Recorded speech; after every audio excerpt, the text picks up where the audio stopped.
ยอดบางงามไป ว่าเห็นหงอันนี้ก็มืด ยอดบางงามได้เอาเลยยอดมะกอก วิดีโอมืด พี่น้องเอ้ย อวยหนามาอวยมานาเสด็จ งามพ่อแม่พี่น้อง มาเก็บปักประกอบ มาเอาลายเตี้ยจังเวียนมา นี่ตัวนี้บักงามๆข้างนี่นี่ เออเด็ดมันจะป่งได้หรือเท่าเว้ยเด็ดมันจะป่งคือเก่าได้ คอยบอกให้ตัดแทบพวกมันนอนๆน่ะตัดให้มันป่งตัวนั้นนะ เพื่อมือมากแต่ตัดเป็นมือไปยังไงก็มา โอ้ย ตัดไปกิน ปีนหนามานี่นะจองมาเอางานนี่นะฮะ ใช่ มันจะแจงไปยังหมุนเป็นหนาไปทางนั้นหนาดำปื้อ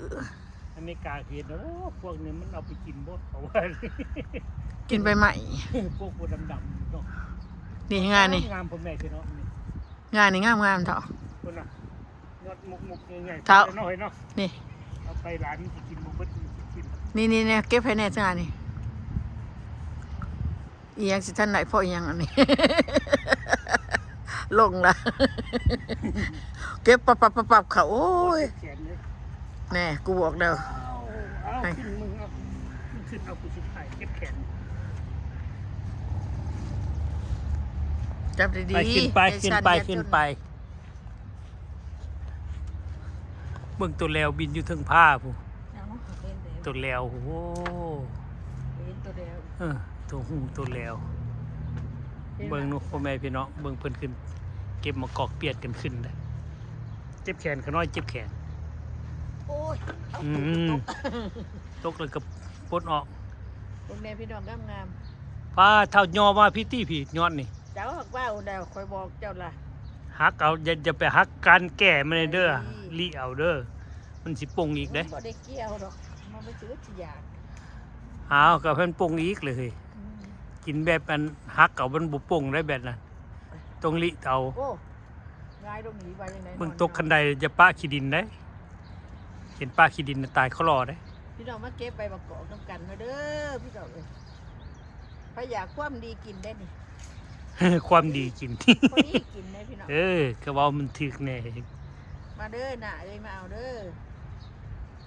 อดา ไปอยากมาเอาได้เห็นอยาก แก้ว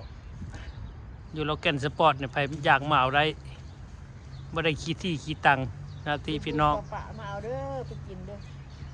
งามขนาดเด้อพอดีกินนะท่านเนาะ ปีหนึงได้กินทีหนึ่งพ่อแม่พี่น้อง เพราะว่าขนาดตัวเด็กก็ได้กินเด้อ กินฮักมันก็ปงอีก เอามาเก็บไปเรื่อยได้ อืม เพราะว่าเก็บไว้แก่แล้วก็แล้วละ อืม ข่อยก็บ่ได้กินนั่นเด้กินน้อยเดี๋ยวข่อยก็หยุดนะข่อยก็นี่ว่าเจ้าเอานี่ว่า จะไปดึงแห้งร้ายงามสิฮัก นี่ว่าเจ้า เออ เจ้าคือเจ้าคือพุ่นสถานกินจากนาทีแล้วค่ะ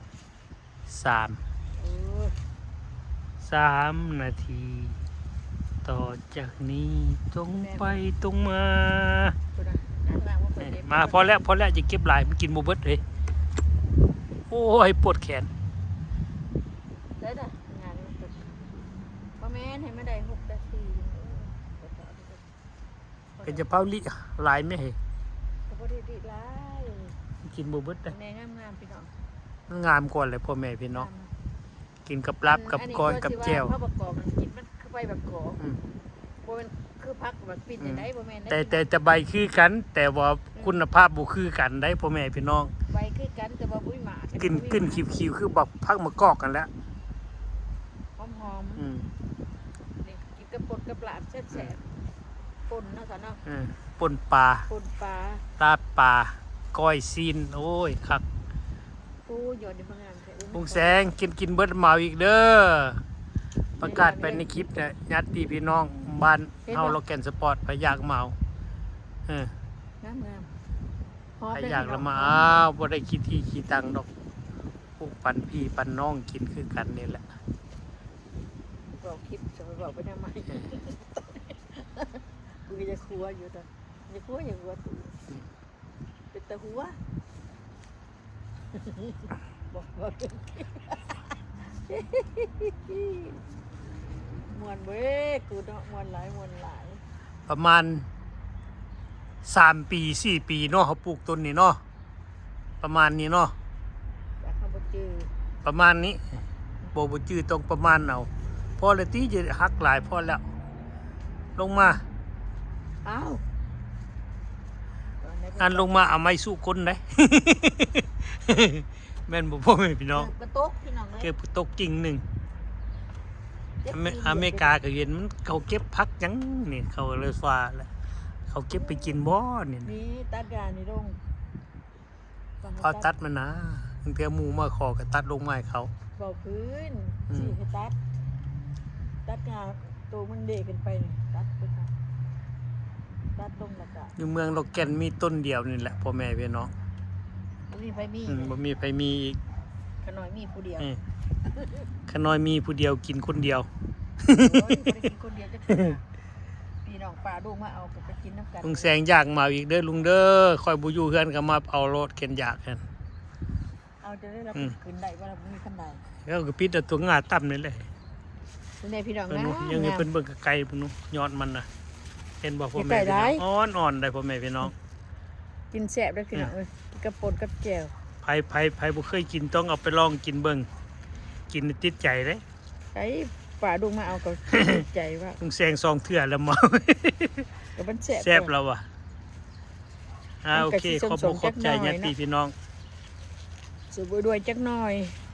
แล้วก็มิ้นคือใบประกอบกันแหละคิ้วๆจักหน่อยคือใบประกอบ คิวคือใบมะกอกแล้วพ่อแม่พี่น้อง กินมันใบประกอบก็ได้หอกใบประกอบ แต่จริงนะมันพักอีหยังบ่ อืม พักอีหยังบ่ฮู้พี่น้องมันคือใบประกอบก็ได้ว่าใบประกอบ เขียนไปอยากได้ก็มาวันเสาร์วันอาทิตย์เนาะอยู่บ้านบางเทื่อก็จะบ่ได้อยู่มาเบียนกัน โอเคพี่น้องจักนาทีล่ะ ครบ อยู่ดี 7 มีแห้ง นาที พี่น้องเอ้ยมาเด้อมากินน้ำกันนี่เลย งาม ใคร ๆ อ พ่ ยา อก แม่ กิน พี่ มา น้อง มากินเด้อมาไปกินเด้อพี่น้องกำลังพอดีกินใบเดือมๆเนาะเท่าเนาะ อืม คันมั ซ้ำนี่พอดีกินพ่อแม่พี่น้อง อ่อนได้กับบ่แซ่บแก่ได้กับบ่แซ่บ อืม พอดีซ้ำนี่ อืม ใบเดือมๆพอดี อืม แซ่บเลยเอาอยู่ดีมีแห้งพี่น้องเอาบาย